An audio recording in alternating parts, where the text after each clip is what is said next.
In this video, I will break down my interpretation of Park Chan-Wook's The Handmaiden. Before we begin, I firstly recommend that you watch the film before this video, since there will be no restraint on spoilers, and I will assume that the story is already familiar to you. Secondly, no, I am not implying that my interpretation is definitely what the director and the cast had in mind. These are my subjective views, and I'm not trying to invalidate any alternative interpretations. If you've seen the film and came to different conclusions, let me know in the comments. But now, let's get started.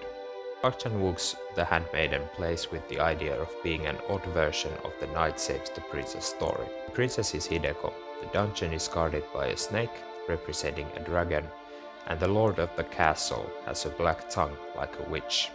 The only thing missing, it seems, is the brave knight. Part 1 seems to tell a story of a swindler exploiting a naive noble. In Tamako's eyes, Hideko is much like a princess in a typical knight's tale, an objectification of innocence and beauty, like a baby or a doll.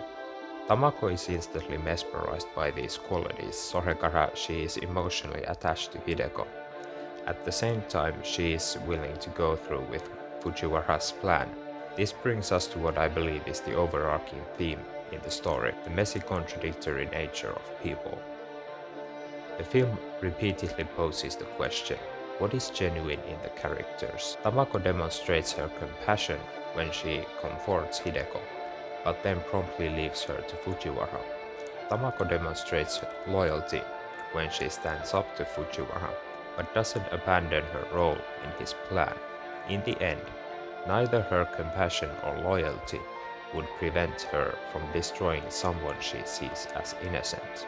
The same contradiction can be seen in the people who come to Kozuki's manor to enjoy the lewd performances Hideko is forced to go through. The audience doesn't see a mistreated woman dying on the inside. They appear to see genuine beauty and, as absurd as it sounds, even innocence. In one of the books, a vagina is referred to as jade gates. As a motive, jade usually means internal purity. So the audience wants to see Hideko as an object of beauty and purity, as well as an object of their sexual desires. This portrayal of Hideko reveals more about the audience than Hideko herself. Somewhere inside them, they desire good, but alas, they are all too human. Hideko is obviously far from an objectification of beauty and innocence. Years of abuse and exploitation have left her warped, as they would any human. Only a doll could remain the same amidst the twisted world Hideko is kept in.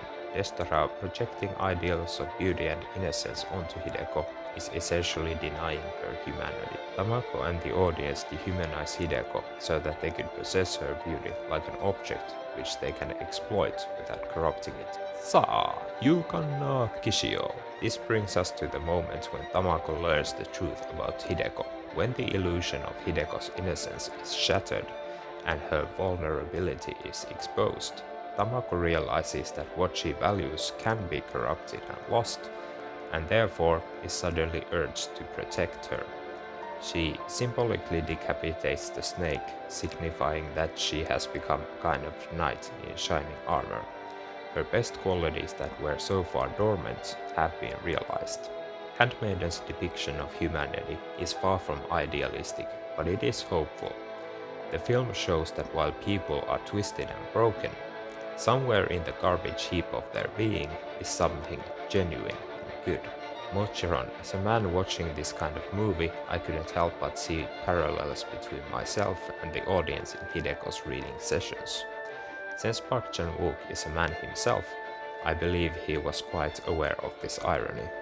When the film itself fringes upon what it frames as despicable, it holds a mirror to us, the audience.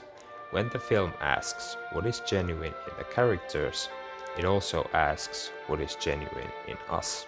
I suppose we all would want to be defined by our most noble characteristics, but how often do we actually realize them?